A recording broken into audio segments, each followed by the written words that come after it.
সবসময় একটা ভালো কাজ করলে সবসময় সেটার ভালো অভিজ্ঞতাই হয় এবং এটা সাকিবের সাথে আমার ২য় কাজ। প্রথমত আমরা 'নাকাব' যখন ২ বাংলা প্রযোজিত একটা সিনেমা করেছিলাম 'নাকাব' সেখানে আমি সাকিবের সাথে ছিলাম এবং অনেকদিন বাদে আবার একটা দুর্দান্ত কম্পোজিশন এ আমরা দুজনে পারফর্ম করছি।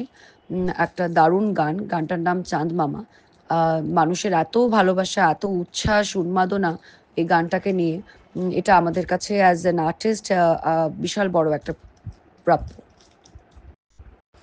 আমার গানটি খুবই ভালো লেগেছিল। প্রীতম হাসানের composition. Pritam is very, very talented and গানটার একটা রিকল ভ্যালিউ আছে। মানে আমরা ছোটবেলা থেকেই চাঁদকে চাঁদ মামা বলে সবসময় ডেকেছি। সো আমি ভীষণ আশাবাদী। আ বাকিটা ওপরওয়ালার উপরে ছেড়ে দিয়েছি। ভালো কাজ করার চেষ্টা করেছি নিজের তরফ থেকে। বাকিটা অডিয়েন্স তো যেটা বলবে সেটাই হবে। Final is audiences.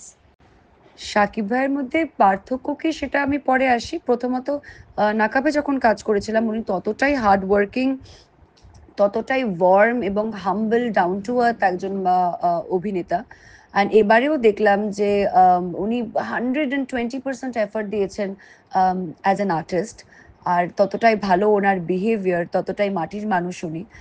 তার জন্যই মনে হয় মানুষের এত ভালোবাসা উনি পেয়েছেন ২ বাংলার তরফ থেকে।